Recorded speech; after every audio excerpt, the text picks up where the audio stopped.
of a simple song, get the whole world to sing along.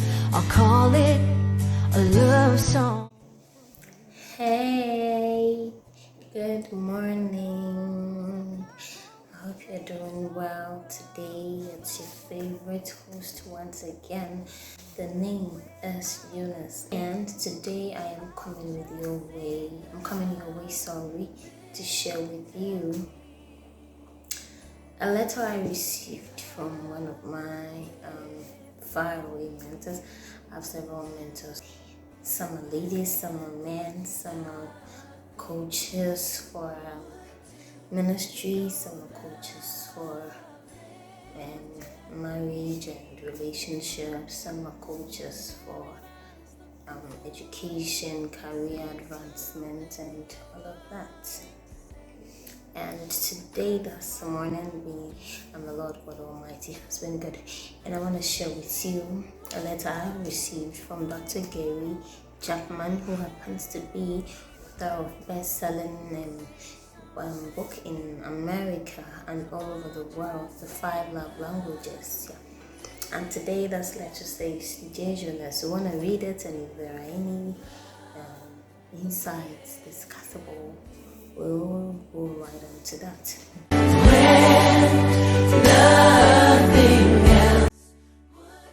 It says, "Dear Jonas, did you know that in the last 11 years, more than 50 million people have discovered their love language using our online assessment tool at 5lovelanguages.com. So that is 11 years ago. It all started, okay? The 5 Love Languages online assessment tool, and they've been using it, and about 50 million and over people in 11 years, okay, have discovered their love languages. Before we move on, I did a test. I knew it before I did the test. I realized that in a conversation, I can seem like I'm not paying attention. I can seem like I'm following the convo right, but sometimes it looks like I didn't keep reading the words. But soon I sit down, and the impact that the word has starts getting to me. As in, I find myself meditating on anything I hear in my ears, be it good or bad, okay, be it from a fellow man, a friend, from God, or anybody.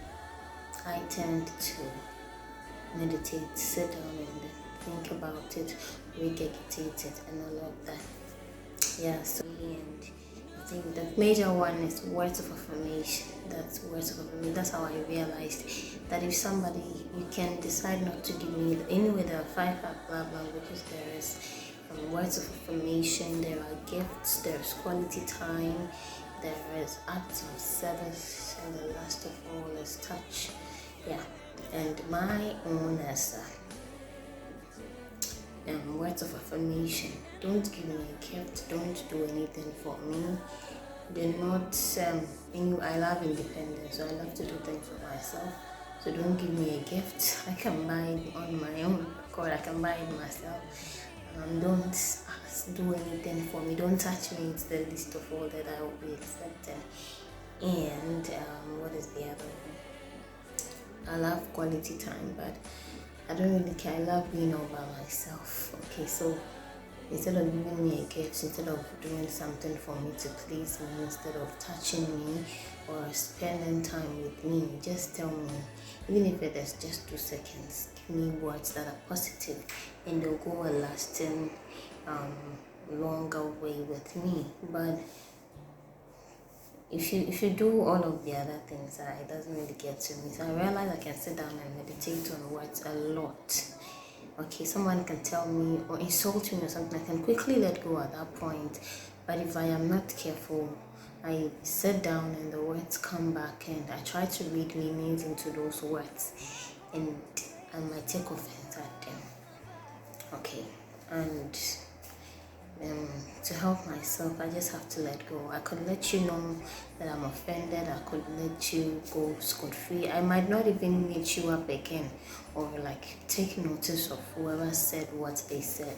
But it is usually with the people that we work with and spend our daily routines with that will hurt us. And so we need to learn to let go as soon as people offend us, even if they have not apologized, even if they've not gotten to know that what they did is wrong. If you wish to continue with them, what keeps relationships going is conversation. So you have a conversation, you talk, you speak your mind.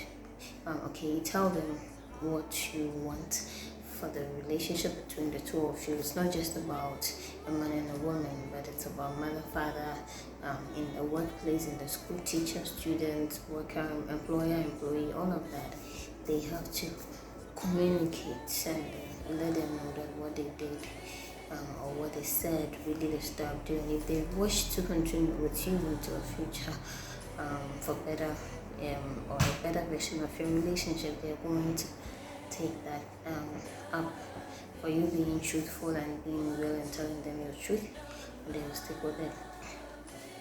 So that is it about the words of affirmation. It's my first, and I think the next one is quality time.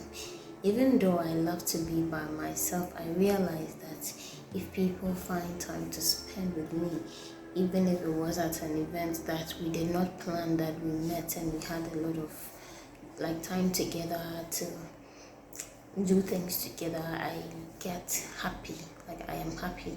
Or let's say a friend dedicates time online to maybe read the Bible with me or to discuss our memory verse for the week, all of those little things, spending time together, family, friends, then church, family, wherever. I am really appreciative of spending time together. So my first love language is words of affirmation. My second is quality time. Then the next out of the two is gifts. I realized that a gift communicates a lot to me, but I'd rather receive words than gifts. I'd rather receive words than spend time with somebody. And then obviously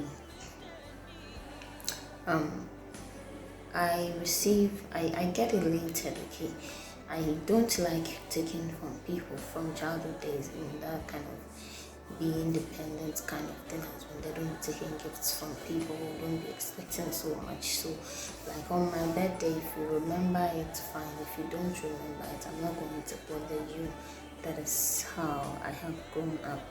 So I really appreciate it when someone gives me a gift. I see that the person has been thinking about me, especially for gifts that have been planned. You see that, okay, this person has been thinking about me, has been thinking of a way to show me love, and that is how they choose to show love. And gifts really speak to me. Next, after quality time, and the next one is acts of service. Offering to help me. I love to do things by myself, like I said, but once someone offers to help me do things, okay, to serve me, I really appreciate it. It's not easy for one to put down or lower their ego and everything and then come down to your level, or even try to do things that you even wouldn't want to do for yourself. So that also is a very interesting one, and I love it. And the least of all is touch, and that one many times I say, maybe because I am not yet married or in a relationship yet, I do not take it seriously. Like, it's a no-go area for me. Since childhood, I have not liked being touched by a fellow female or male. We are not safe anywhere or with any gender again, so I am not really, I don't entertain touch. But we're determined that when I get married, we'll know whether touch is the least of all of my love languages. But so far, that is how I see it. And gracefully, I took a quiz on the love languages tool. Gave a test to, and I fell in place in love and the other. Love